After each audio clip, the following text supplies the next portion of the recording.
എനിക്ക് ഏറ്റവും ഗുണപ്രദമായിട്ട് തോന്നുന്നത് കായുടെ കുറുക്കും മുത്താറയുടെ കുറുക്കും തന്നെയാണ്. അപ്പം നമുക്കറിയാം, നമ്മൾക്ക് ഈ ഒരു വീനിങ് പ്രോസസ്സ് വരുമ്പോൾ, അതായത് പാലിൽ നിന്ന് നമ്മളൊരു സെമി സോളിഡ് ഫുഡിലോട്ട് മാറുമ്പോൾ തന്നെ കുട്ടിക്ക് ആദ്യമൊക്കെ പല ദഹന പ്രശ്നങ്ങളും ഉണ്ടാവും. എന്നാൽ കാക്കുറുക്ക് കൊടുത്തു തുടങ്ങുന്ന കുട്ടികൾക്ക് യാതൊരുവിധ ദഹന പ്രശ്നങ്ങളും ഉണ്ടാകാനുള്ള യാതൊരു ചാൻസും ഇല്ല. അത്രയും ഗുണപ്രദമാണ് കാക്കുറുക്ക് എന്നുള്ളത്. അതായത് അതിൽ തന്നെ ഏത് കായാണ് വേണ്ടതെന്നുള്ളത്, നമ്മളിപ്പോൾ അടുക്കൻ കാ അല്ലെങ്കിൽ കണ്ണൻ കാ എന്നൊക്കെ പലയിടങ്ങളിൽ പറയുന്നത്, അതിൽ ഓരോ സ്ഥലത്ത് ഓരോന്നാണ് തോന്നുന്നു പറയുന്നത്. ആ തരത്തിലുള്ള ഒരു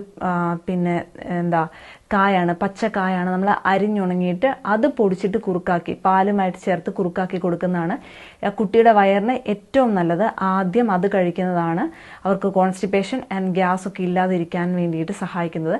പ്രത്യേകിച്ച് ഈ ഒരു കുറുക്കുണ്ടാക്കുമ്പോൾ ശ്രദ്ധിക്കേണ്ട കാര്യം എന്ന് വെച്ചാൽ, ആദ്യം തന്നെ പഞ്ചസാരയോ അല്ലെങ്കിൽ സാധാ കൽക്കണ്ടം ഇട്ട് കഴിഞ്ഞാൽ ചിലപ്പോൾ കോൺസ്റ്റിപ്പേഷൻ ഉണ്ടാകും.